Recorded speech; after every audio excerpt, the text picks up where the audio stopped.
Commander Zethris clicked his mandibles in what could only be described as amusement. The Velcarian officer had served in the Galactic Union Navy for 30 cycles, and in all that time, he had heard every ridiculous tale about the so-called Deathworld species. The newest member of his crew, a human named Sarah Chen, had just finished explaining why she needed special quarters with reinforced gravity plating.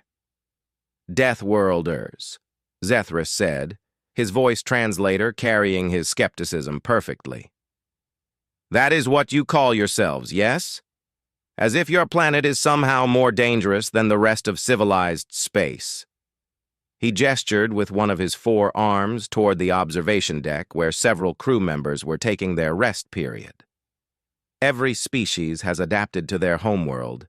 You are not special, human Chen." Sarah smiled politely. The expression that Zethris had learned meant she disagreed but was too diplomatic to argue. She was small by human standards, barely reaching his shoulder plating, with dark hair tied back in the efficient manner required by Navy regulations. "I understand your skepticism, Commander, but Earth really is classified as a Class 12 hazard world.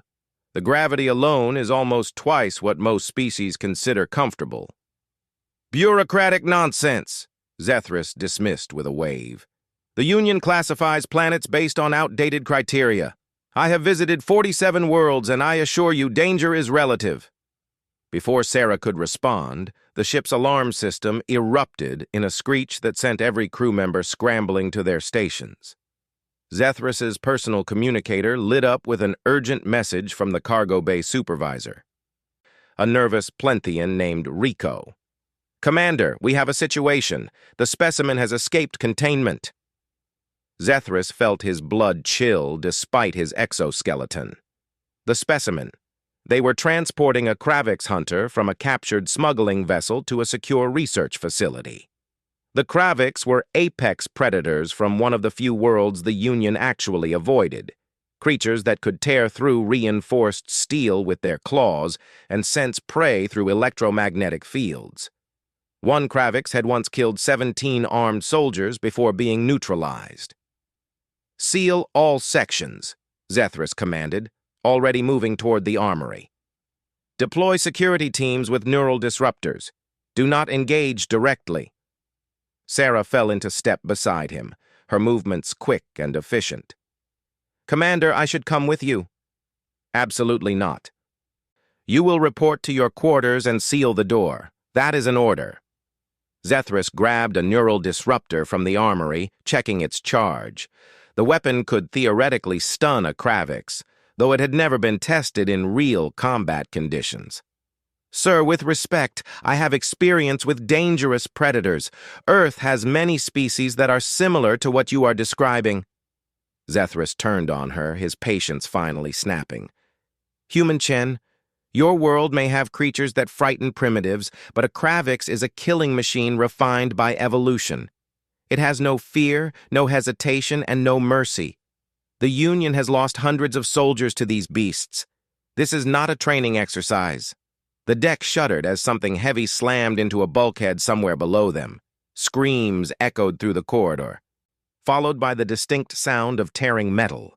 Zethris's communicator erupted with panicked voices reporting casualties and failed containment attempts.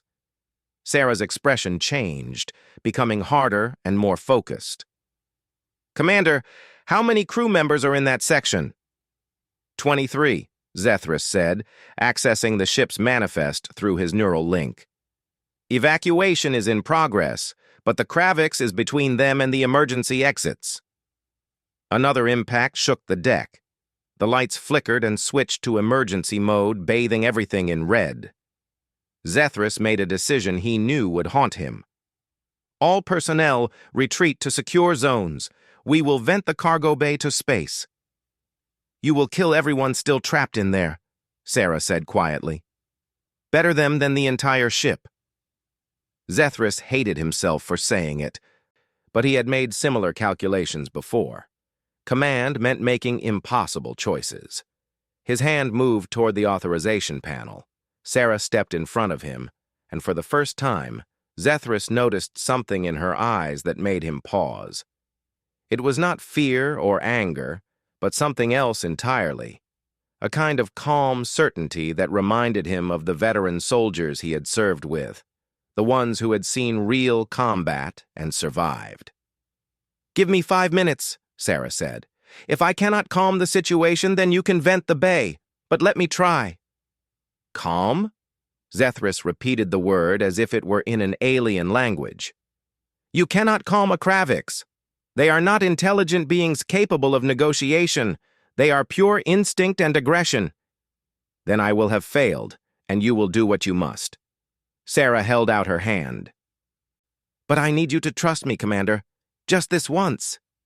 Every tactical instinct Zethris possessed screamed at him to refuse, to execute the emergency protocol immediately. But something in the human's demeanor stopped him.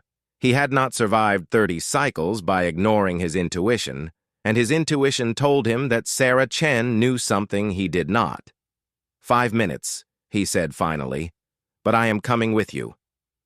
They moved through the corridors at a run, following the path of destruction. The Kravix had torn through 2 security doors like they were paper, leaving claw marks gouged deep into the reinforced walls. 3 crew members lay injured along the way, and Zethris sent medical teams to their locations while continuing forward. The cargo bay doors hung open, twisted on their hinges.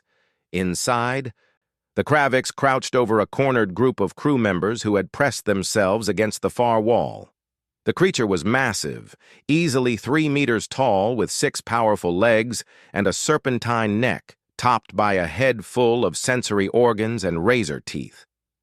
Its scales shifted colors constantly, processing the electromagnetic spectrum in ways Zethris could barely comprehend.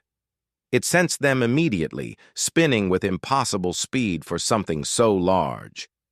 The Kravix opened its mouth and released a sound that was part roar, part ultrasonic shriek, designed to paralyze prey. Zethris felt his muscles lock involuntarily, his neural disruptor falling from nerveless fingers. Sarah walked forward. She moved slowly, her hands at her sides, making no threatening gestures. The Kravix tracked her movement, its head swaying as it analyzed this new potential prey. It took a step toward her, claws scraping against the deck plates loud enough to echo through the bay. "Sarah, no!" Zethris tried to shout, but his voice came out as a whisper, his body still paralyzed by the creature's cry. The human kept walking until she was less than 2 meters from the Kravix, well within its striking range. Then she did something that made no sense whatsoever.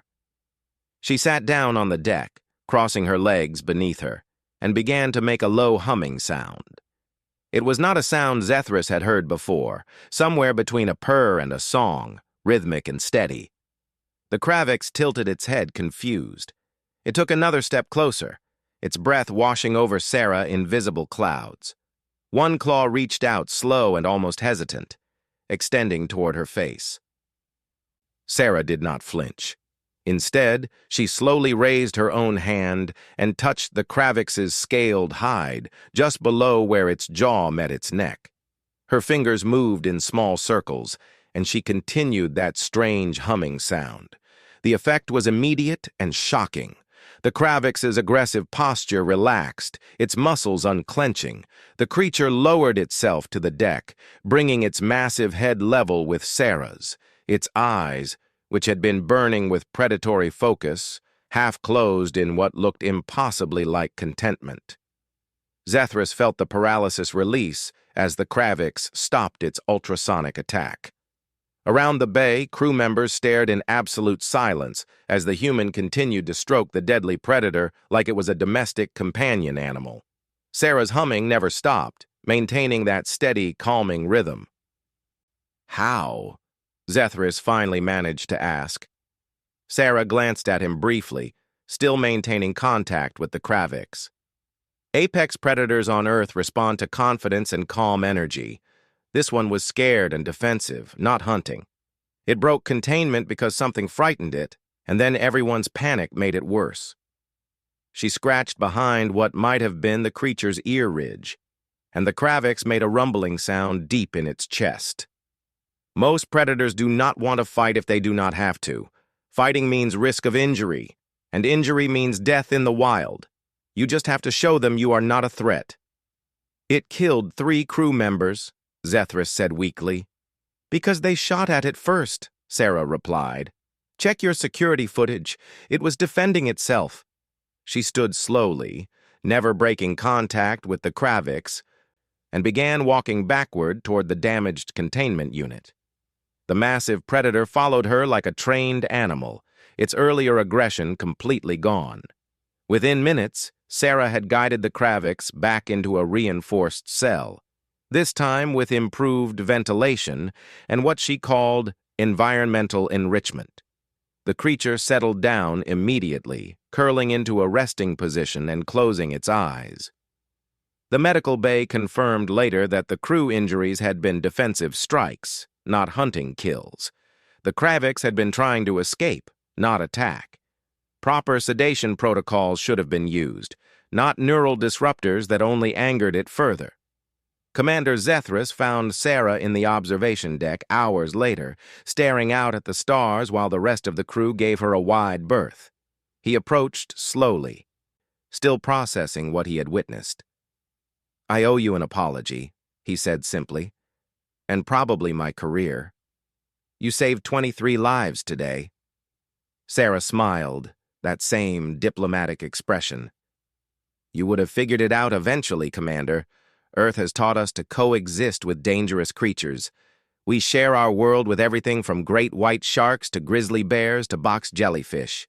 We learn to read their behavior, understand their needs, and respect their space. It is not about being tougher or stronger. It is about understanding that even the most dangerous predator is still a living thing with motivations and fears. Deathworlders, Zethris said quietly, the word holding new meaning.